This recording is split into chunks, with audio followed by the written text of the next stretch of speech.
Благодарам, председателе, почитувани колеги пратеници, почитувана јавност. По однос на предлогот. Извештај на Стейт Департментот на Соединетите Американски држави 21. април 2018 година. 21. април 2018 година Стейт Департментот во својот извештај наоѓа за потребно да го критикува предлогот Спасе Глигоров да биде директор на Агенцијата за администрација, затоа што е избран незаконски со прекршување на членот 16 од законот за оваа агенција, бидејќи во исто време бил член на извршниот одбор на СДСМ и е предложен и избран за директор на Агенцијата за администрација, која што Стейт Департментот во 2018 година потенцира дека мора да биде непартиско тело, за да може администрацијата да се чувствува сигурно и за да може реформите во администрацијата да бидат спроведувани. Значи, ние денес имаме кадровско решение, предложено од СДСМ и ДУИ, кое што е спротивно на препораката и критиката од Стейт Департментот за партизирање на Агенцијата за државна администрација. Спасе Глигоров е еден од ретките кој што е спомнат со име и презиме. Спомнат беше и еден директор на клиниките, затоа што имаше некаква пресуда, но и покрај тоа беше тогаш предложен од страна на владата да биде директор на одредена клиника. Значи, ретко кога Стейт Департментот именува лично луѓе со име и презиме кои што се неподобни и спротивно на законот се предлагаат да водат одредени битни државни институции во земјите кои што се во сферата на интерес на Стейт Департментот и за кои што се подготвуваат одредени извештаи. Таков е господинот Спасе Глигоров, за кого што 2018 година, ако тие во Скопје, што би рекол премиерот Ковачевски, не можеле да видат кој е соодветен, подобен или неподобен, законски или незаконски предлог, виделе тие од Вашингтон. Како што беше случајот со господинот Мерко, кога во обид да релативизира, Ковачевски кажа дека како тука некои обвинители не виделе што направил Мерко, а виделе некои на илјадници километри далеку од Македонија, така е во случајот со Спасе Глигоров. Тоа што не успеале да го видат СДСМ и ДУИ или не сакале да го видат, 2018 година е запишано во извештајот на Стейт Департмент дека Спасе Глигоров не е соодветно решение за водење на Агенцијата за администрација, затоа што е прекршен законот,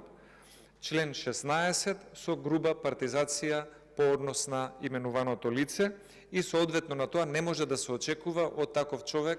да води надпартиска институција и да спроведува реформи во јавната администрација. Веројатно и следната година, повторувајќи го ова решение сега, ќе имаме повторно оваа критика од Стейт Департментот. Втората работа што сакам да ја истакнам е мислењето од Венецијанската комисија по однос на директорите, назначените и именуваните функционери кои што имаат подолг мандат. Значи, имаме ние мандати од 3 или 4 години, зависно во која држава, за пратеници, за градоначалници, за некои други избрани именувани лица, па и за директори. И има институции на кои што заради надпартиската потреба да се делува, им се дава подолг мандат од мандатот на една извршна власт. Таква е Агенцијата за администрација, каде што се дава мандат подолг од 4 години, односно мандатот е 6 години.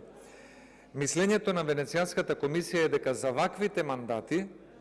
во извршната власт не треба да има право на реизбор.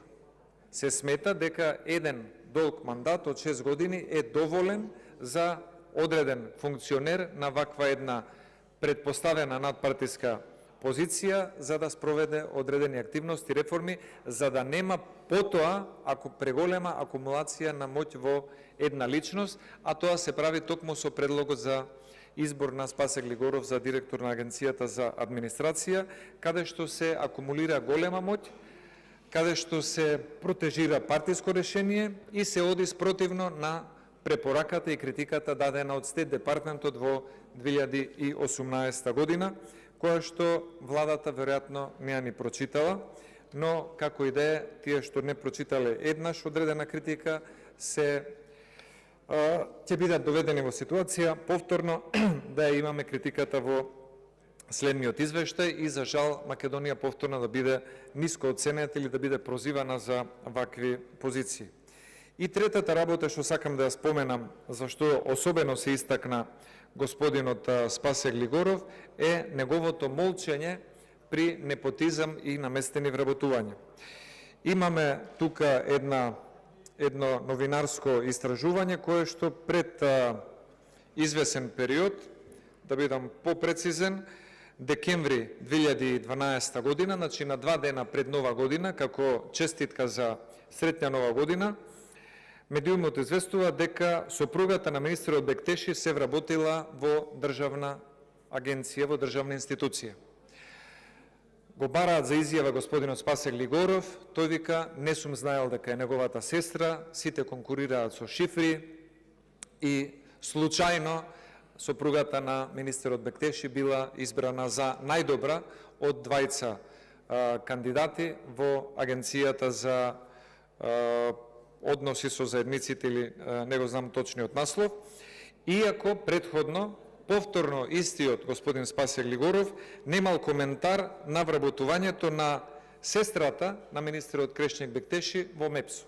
Повторно не знаел, повторно се било во ред и повторно не сакал да го коментира. Затоа е предложен Спасе Глигоров за директор на Агенцијата за администрација. Не затоа што е добар или квалитетен кадар, бидејќи не е, имаме и критика од Стейт департментот, туку затоа што молчи кога ќе има договорени вработувања на министри, директори, пратеници, кои да се други функционери блиски до актуелната влада. Тоа е неговиот единствен, во наводници, успех, што го има направено како директор на Агенцијата за вработување, што премолчува наместени вработувања и не само што ги премолчува, туку и како директор на агенцијата, самата изјава на министерот Бектеши е дека и тој не знаел, бидејќи институцијата во која што се вработила неговата сопруга не го водела процесот на оглас за вработување, туку процесот го водела Агенцијата за администрација, односно Спасе Глигоров, кој што потоа е изненаден дека освен сестрата се вработила и сопругата на министерот Крешник Бектеши. Затоа ќе имаме вакви прозивки од Стейт департментот, како извештај од 2018 година, се додека вакви главоклимачи стануваат директори на вакви битни институции, а потоа ние ќе треба да размислуваме како да се направи макар Р од реформа во јавна администрација, кога начело на агенцијата која што треба да биде двигател на таа реформа во јавна администрација, имате човек кој што само одржува статус кво, вработува роднини на актуелни функционери и се моли за наградата да биде уште еден мандат, а за Македонија тоа да биде уште една критика од Стейт департментот. Тоа е квалификацијата на господинот Спасе Глигоров. За жал, освен што е несоодветен за македонската администрација и ќе биде пречка во спроведувањето на било какви реформи во администрацијата, мислам дека повторно ќе ни се случи да бидеме прозивани во извештајот на Стейт департментот за несоодветни личности кои што се партиски определени да бидат начело на институции кои што се замислени во системот да бидат надпартиски и на тој начин да понудат добра платформа за реформа во администрацијата, но и за сигурност и недискриминација на државната и јавна администрација. Благодарам многу.